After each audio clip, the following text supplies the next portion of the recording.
മലയാള സിനിമയിൽ ചിരിയുടെ മാലപ്പടക്കം പൊട്ടിച്ച സംവിധായകനാണ് സിദ്ദിഖ്. സിദ്ദിഖും ലാലും ഒന്നിച്ച് സംവിധാനം ചെയ്ത ചിത്രങ്ങളും സിദ്ദിഖ് തനിയെ സംവിധാനം ചെയ്ത ചിത്രങ്ങളും മലയാളത്തിൻ്റെ മുഴുത്ത ചിരികളായി മാറിയിട്ടുണ്ട്.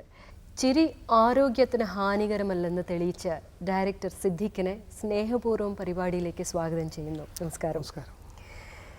മറ്റുള്ളവരെ ചിരിപ്പിക്കുന്നതിന് മുമ്പ് സ്വയം ചിരിച്ചു നോക്കാറുണ്ടോ? ഞാൻ എപ്പോഴും ചിരിച്ചുകൊണ്ട് നടക്കുന്ന ആളാണെന്നാണ് എന്നെപ്പറ്റി പറയുക.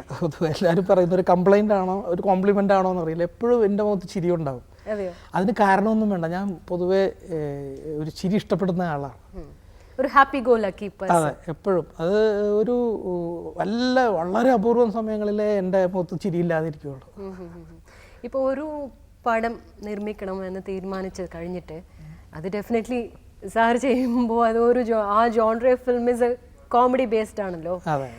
ആ കോമഡി ബേസ്ഡ് ഫിലിമിന് എന്തൊക്കെ വേണം എന്ന് ആദ്യം തന്നെ താങ്കൾ തീരുമാനിക്കുമോ? ഇല്ല, അങ്ങനെ തീരുമാനിക്കാൻ പാടില്ല. നമ്മൾ എന്തൊക്കെ വേണമെന്ന് തീരുമാനിച്ചിട്ട് ഒരു കഥയിലേക്ക് പോകാൻ പറ്റില്ല. എങ്ങനത്തെ കഥ വേണമെന്ന് നമ്മൾ തീരുമാനിക്കും.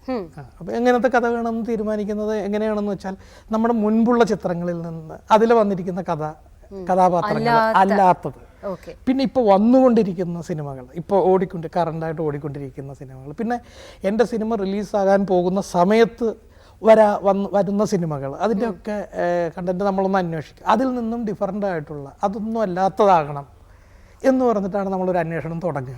ഓക്കെ, ഒരു കഥാപാത്രത്തെ ക്രിയേറ്റ് ചെയ്യുമ്പോൾ സാധാരണ എല്ലാ തിരക്കഥാകൃത്തുകളും പറയണത് എന്താണെന്ന് വെച്ചാൽ, ഞാൻ ഈ ജീവിതത്തിൽ കണ്ടിട്ടുള്ളവരെ അവർ മനസ്സിൽ വെച്ചിട്ടാണ് ഞാനിങ്ങനെ എഴുതുക എന്നുള്ളത്.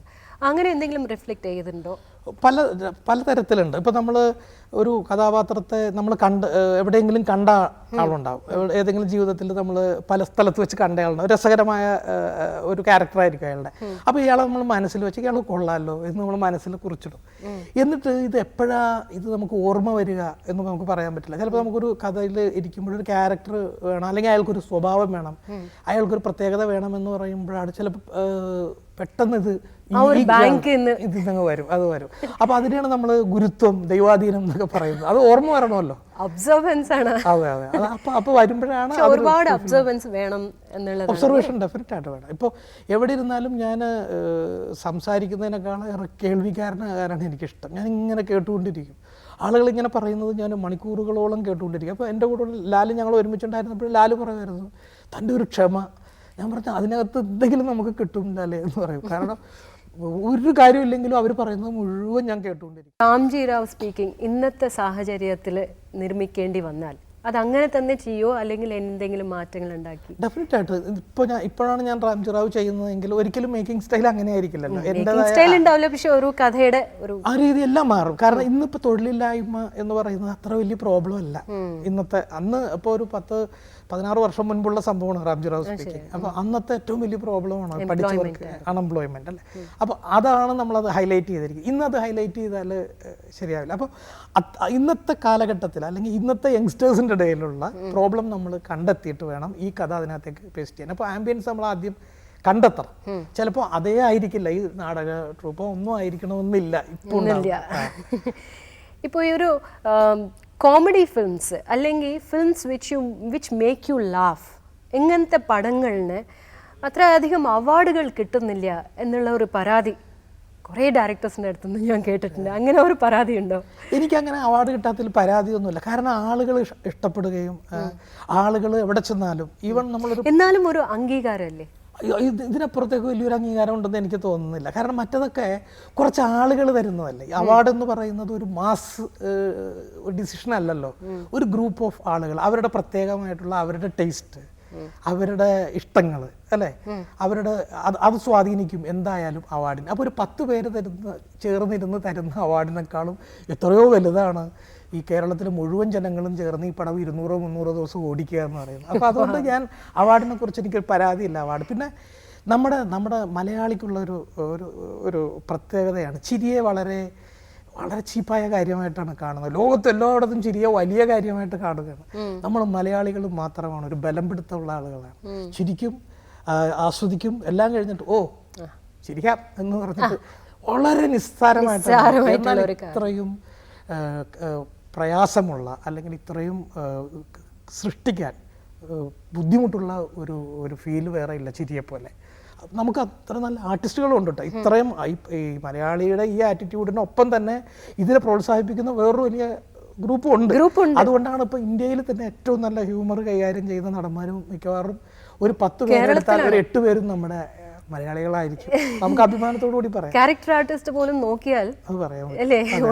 കൊച്ചു കേരളത്തില് നല്ല നല്ല ഒരുപാട് ടാലന്റഡ് ആയിട്ടുള്ള ആളുകളുണ്ട്. അതാണ് നമ്മുടെ ഭാഗ്യം. ആ ടാലന്റഡ് ആയിട്ടുള്ള ആളുകളുടെ കൂടെ വന്ന് ജീവിക്കാൻ സാധിച്ചു എന്നുള്ളതാണ് എൻ്റെ ഭാഗ്യം. അപ്പോൾ എൻ്റെ ടാലൻസും അത് അവർക്ക് ഷെയർ ചെയ്യുകയും അവരുമായിട്ട് വർക്ക് ചെയ്യുകയും ചെയ്തപ്പോഴാണ് ഒരു വലിയ ഔട്ട്പുട്ട് ഉണ്ടാകുന്നത്. ഗോഡ് ഫാദർ പടത്തിന് അവാർഡ് തരാൻ സാധ്യതയല്ല എന്ന് അടൂർ ഗോപാലകൃഷ്ണൻ പറഞ്ഞതായിട്ട്, അതും കേന്ദ്ര അവാർഡ് തരാൻ സാധ്യതയല്ല എന്ന് പറഞ്ഞതായിട്ട് ഒരു ഇത് കേട്ടിട്ടുണ്ട്. അത് സത്യമാണോ? അന്ന് നാഷണൽ അവാർഡ് കലാമേന്മയും ജനപ്രീതിയും നേടിയ ചിത്രത്തിന് നാഷണൽ ലെവലിൽ 2 സിനിമകളെ അന്ന് ഉണ്ടായിരുന്നുള്ളൂ. ഇവരുടെ പോപ്പുലർ ബെസ്റ്റ് ഫിലിം അല്ല, ബെസ്റ്റ് പോപ്പുലർ ഫിലിം അവാർഡ് ഉണ്ടല്ലോ, അത് ഇപ്പോഴും ഉണ്ട്. അപ്പോൾ അന്ന് 2 സിനിമകളെ ആ കാറ്റഗറിയിൽ മത്സരിക്കാനുണ്ടായിരുന്നുള്ളൂ. ഒന്ന് ഞങ്ങളുടെ ഗോഡ് ഫാദറും പിന്നെ ഒന്ന് ചിന്നത്തമ്പിയുമാണ്. അപ്പോൾ ഗോഡ് ഫാദറിനാണ് അവാർഡ് കിട്ടുമെന്ന് ഉറപ്പിച്ചിരിക്കുമ്പോഴാണ് അടൂർ ഗോപാലകൃഷ്ണൻ സാർ എന്തോ അദ്ദേഹത്തിൻ്റെ, ഞാൻ പറഞ്ഞില്ല നേരത്തെ പറഞ്ഞ അവരുടെ താല്പര്യങ്ങൾ അവരുടെ ഇഷ്ടങ്ങളൊക്കെ സ്വാധീനിക്കും. അദ്ദേഹത്തിന് അങ്ങനത്തെ സിനിമകൾ ഇഷ്ടമല്ല.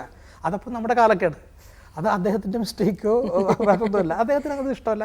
അതുകൊണ്ട് ആ അവാർഡ് കൊടുക്കണ്ട എന്ന് അദ്ദേഹം അങ്ങനെ ഒരു അവാർഡിൻ്റെ ആവശ്യമില്ല എന്ന് തീരുമാനം. അങ്ങനെ പറയാൻ പാടില്ല ശരിക്കും, അല്ലേ? അങ്ങനെ ഒരു അവാർഡിൻ്റെ ആവശ്യമില്ല എന്ന് പറയാൻ പാടില്ല ശരിക്കും.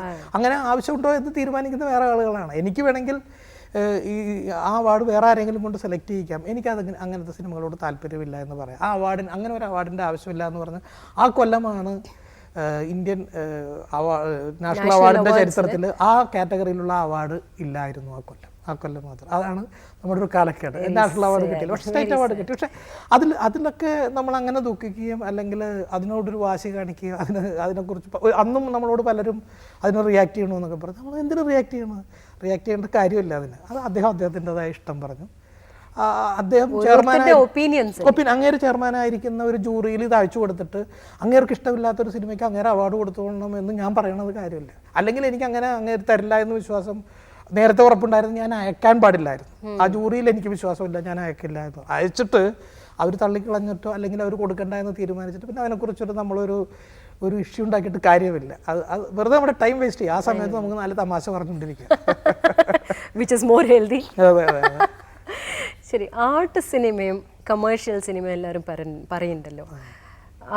ഈ 2 സിനിമയും തമ്മിലുള്ള ഒരു ഡിഫറൻസ് എങ്ങനെ ഫീൽ ചെയ്യുന്നുണ്ട്? ഓരോരുത്തരുടെ ടേസ്റ്റാണ് ഈ പറയുന്ന ആർട്ട് സിനിമ, കമേഴ്ഷ്യൽ സിനിമ എന്ന് പറയുന്നത്, അല്ലേ? എല്ലാവരും ആർട്ട് സിനിമ എടുക്കുന്നവർ പണത്തിന് വേണ്ടിയിട്ട് തന്നെയല്ലേ എടുക്കുക.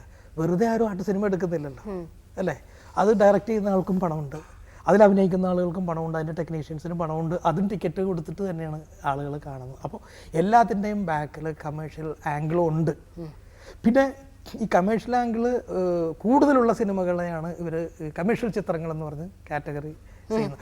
എന്നാൽ എൻ്റെ അഭിപ്രായത്തിൽ, എല്ലാവരുടെ അഭിപ്രായമാണെന്നല്ല, ഏറ്റവും കൂടുതൽ കച്ചവടം നടക്കുന്നത് ഈ അവാർഡ് സിനിമകൾ എന്ന് പറയുന്ന സിനിമകളാണ്. അവർ മൊത്ത കച്ചവടമാണ് നടത്തുന്നത്. അവർ വിദേശത്ത് ഇന്റർനാഷണൽ ലെവലിലാണ്. അതായത് ഭാഷ അറിയാൻ പാടില്ലാത്ത വേറെ ആളുകൾക്കാണ് ഇതുകൊണ്ട് വിറ്റ് നമ്മുടെ സിനിമകളൊക്കെ ഉണ്ടാക്കുന്നതിനേക്കാളും ലാഭം ആ സിനിമകൾക്കാണ്. ശരിക്കും കച്ചവട സിനിമകൾ എന്ന് അതിനെയാണ് പറയുന്നത്. നമ്മൾ കൊച്ചു നിസ്സാര കച്ചവടക്കാരാണ്. ഈ കൊച്ചു ആളുകളുടെ 10-20 രൂപ വാങ്ങിച്ചിട്ടാണ് സ്റ്റേറ്റ് ലെവലിലാണ് നമ്മുടെ സിനിമകൾ കച്ചവടം ചെയ്തെടുക്കുന്നത്. അപ്പം നമ്മൾ കഷ്ടപ്പെടുന്ന ആളുകളാണ്.